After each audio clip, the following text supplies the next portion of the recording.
A short drive north of Adelaide and you reach the southern Flinders Ranges. It's a great cycle-friendly region and it plays host to the Fat Tyre Festival in a small town called Melrose.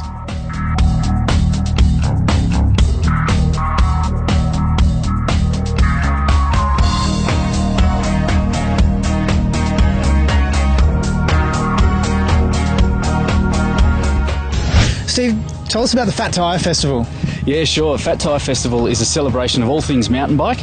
So we have all sorts of different events. We have trail rides, we have technical skills sessions. We also have workshop sessions for your bike, so finding out how to service your bike and repair your bike. And we also have the clunker criterium, which is always a bit of a fun one where people just dust off their old bike from their sheds and bring them out and ride them through the streets. They're clunkers, so to speak. They're clunkers. The fish guru, I do believe. Alistair, how did you get this name firstly? Well, I've always been pretty passionate about fish, even though, I mean, that might be strange because I was brought up in this little town on a farm. But we used to go fishing with Dad and Grandpa, and I think I've just always loved fish, so ended up studying them quite intensely. Bit of a nickname then that this kind of carried forth. Now, you're a long way from the sea. You're actually in Melrose. What were you doing in Melrose? Well, I guess I was brought up here, but, you know, I've lived all around the world, and I was in Scotland playing with fish last, and then came back here to my hometown and just hanging out here and thinking this is such a beautiful place to bring up kids, and then mountain biking into the scene, and that was a new direction for me because it wasn't something I'd done. Well, that's true. You opened this shop that we're standing in right now, and it kind of seems a bit bizarre. Why would you start a mountain biking shop up here? It's kind of a bit of a scary field to enter into. How did that come about? Well, it came about because I met this maniac from the United States, from a little town there called Fruita in Colorado, and he was invited over by Bike SA, and we just hit it off really well, and he came up here and said this could be a really cool place to have mountain bike trails, and there wasn't any trails, and then the shop wasn't talked about, but then it was just the trails for starters, and then we thought, wow, it'd be really cool to have a shop here as well. So Over the Edge is a little shop in Fruita, Colorado 15 years ago, and we are Over the Edge here, so we're a little sort of a semi-franchise of that store. Like a brother-sister kind of thing happening. Well, it even got to the stage where Melrose is now a sister city of Fruita in Colorado officially, so we're pretty intrinsically linked. Yeah. Oh, wow, that's really putting Melrose on the map, definitely. Now, I understand you have a lot to do with this Fat Tyre, not flat, Fat, F-A, like P-H-A-T or F-A, Fat Tyre Festival. Now, can you tell us how that all started? Yeah, well, again, it's kind of started in Colorado where the first Fat Tyre Festival started 15 years ago, and it was a concept there of there's races everywhere where people go to mountain bike races, and that's been the real format of getting mountain bikers together to ride. But the Fat Tyre Festival format is let's just come to ride and just have a good time and just ride. And it's a social event, it's about having fun. The riding takes place, but the feature events are actually kind of not the riding because we're going to ride anyway. Throw some passion in, put some really beautiful trails in that people rave about. They're hand built, so every trail is one swing of a pick moves at a few inches. So we've got 80 kilometres of purpose-built single track, and that's what the people come for. It's that brand of single track that's curving beautifully through the hills. It's so nice to ride.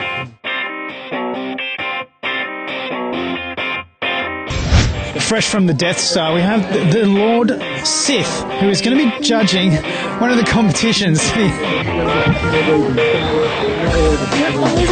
that thing! So what we're doing is the Clunker Crit, and it's a brainchild of mine that we've done in Fruita for 15 years, and it's really less of a competition and more of a talent show or a display of nonsense. So what we do is I just make up some rules, they race around the block, they do silly things, wear costumes, bring bikes that are of all sorts of creations, and have fun.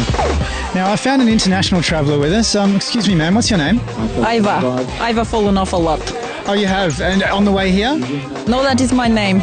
Oh, okay, sorry, Iva. It's lovely to meet you. Now, have you been shopping around here yet and bought, food? Do you know what food is? Yes, they have very cheap potatoes here. It's fantastic. You're going to be taking potatoes home to your family by any chance? At least 5 or 6 kilos I can fit in the basket. Well, let's hope that you don't fall off too much, Iva. This lovely outfit, I've decided, is the winning formula. Let's just take a moment here. Let's talk about your Spokey Dokies. Now, I see you've upgraded your player's card. Is it not just a little bit more street to have a player's card in the front there rather than going for the high-class Spokey Dokies? It is. That's all about the style.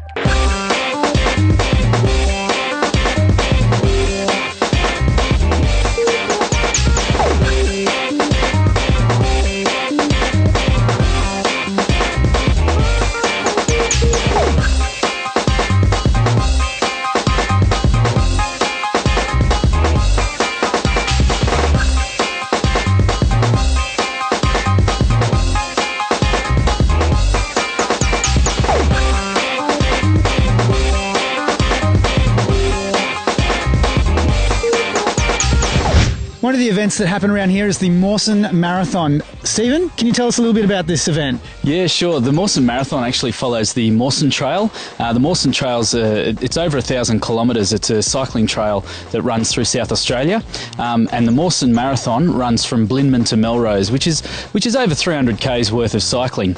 And what the guys do is they start off. There's a stage race, so they do different stages over 4 days. Or if you're a little bit more hardcore, you can do an endurance race, which starts on the Friday and ends on the Saturday. And on the Friday, you ride all the way from Blinman to Melrose non-stop. And then if you're really hardcore, you can do the Triple Peak Challenge, where you ride your bike to the bottom of St Mary's Peak and then run up St Mary's Peak and then run back down, ride your bike to Mount Brown, run up it, back down, and then ride your bike to Mount Remarkable and run up it and down again as well. Stephen, I'm pretty puffed out just listening to that. That's why I didn't compete. Well, there's definitely more than one way to get to Melrose on a bike, and if you can't pedal power, you may as well score yourself a ride on the motor-powered vibe.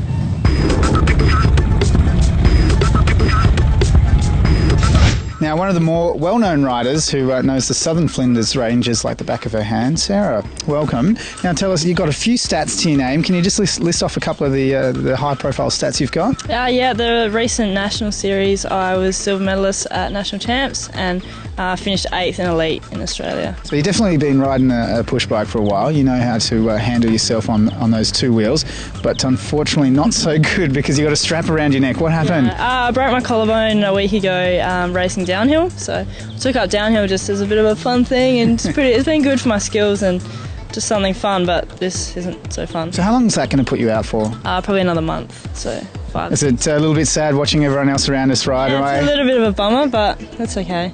It's still good atmosphere and good to be here. What brings you back to the Southern Flinders Ranges so often? The trails, just this town's just amazing. You've got everything at your doorstep that you need. You can go for rides for an hour or 5 hours, there's just everything here. So it's, the locals are great. It's just a great town. You train mostly in this area, don't you? Yeah. Right. And there's a lot of trails, not just in Melrose, but also around... Yeah, we've got trails at Orroroo and out at Bendelby Ranges as well. So, there's plenty of riding to be done out here. Some of the more advanced riders really want to know what the single track's like around here. What have they got in store for them? Okay, you've got some really technical trails. Off camber, real tight. You've got rock gardens, just a lot of obstacles. Creek crossings. It's really technical, but there are trails if you don't want the challenge as well. So they're definitely going to have a bit of a hard time getting around? Yeah, hopefully. In the most positive way. Yeah, definitely. Yeah, no, it's always a good challenge. There's always, I ride the trails so often and still there are things that challenge me. So good stuff.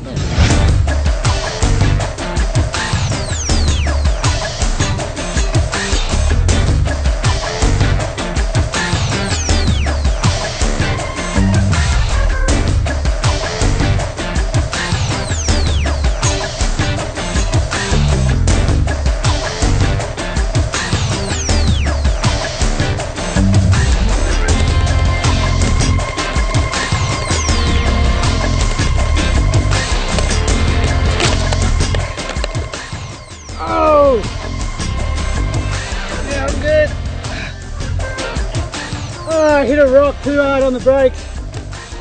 Go. Yeah.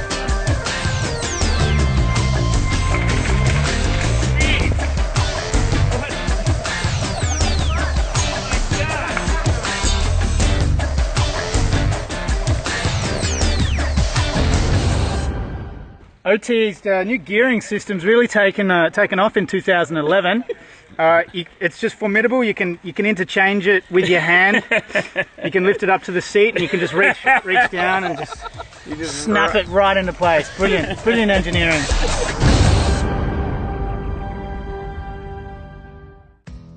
Now, it's been a huge day already of so many activities. It's time to take just a little bit of a break and find out how it all started. With me is a resident and local of Melrose. Michael, welcome to the show. Thanks very much.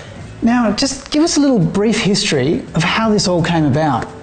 Oh, well, about 9 years ago, we owned the local coffee shop, and the executive director of Bike SA, a bloke called Peter Solly, was in town on a bike, 40 degrees, and they were actually doing an audit on the Mawson Trail ready for 2002, Year of the Outback.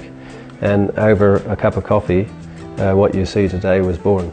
And Michael, the Southern Flinders Ranges has just got a huge array of tourism happening here, doesn't it? Yeah, well, it's obviously, we've got coastal and we've got a great topography, so I guess that's the original reason that cycling made such a great fit. But there's such a huge calendar of events that go on around this region anyway, of all sorts of, whether it's music festivals or food and wine festivals.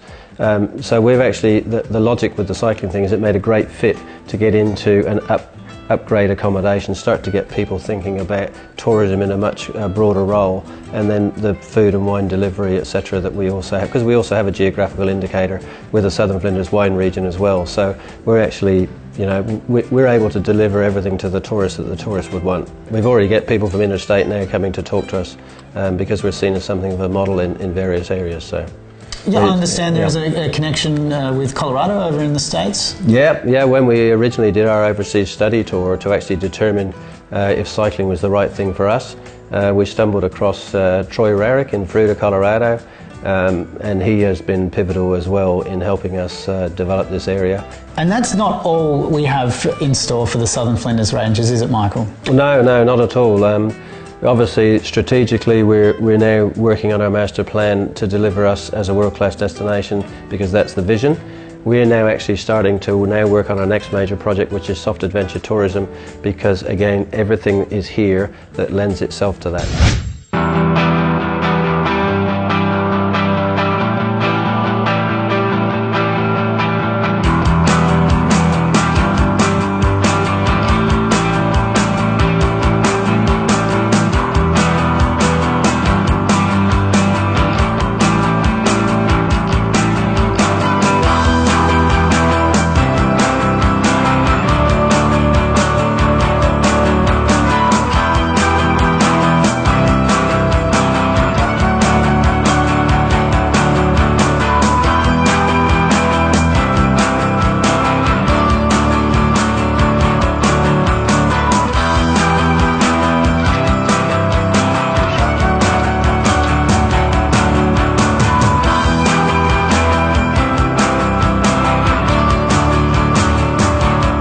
Well, as they say, Flinders Ranges, better on a bike.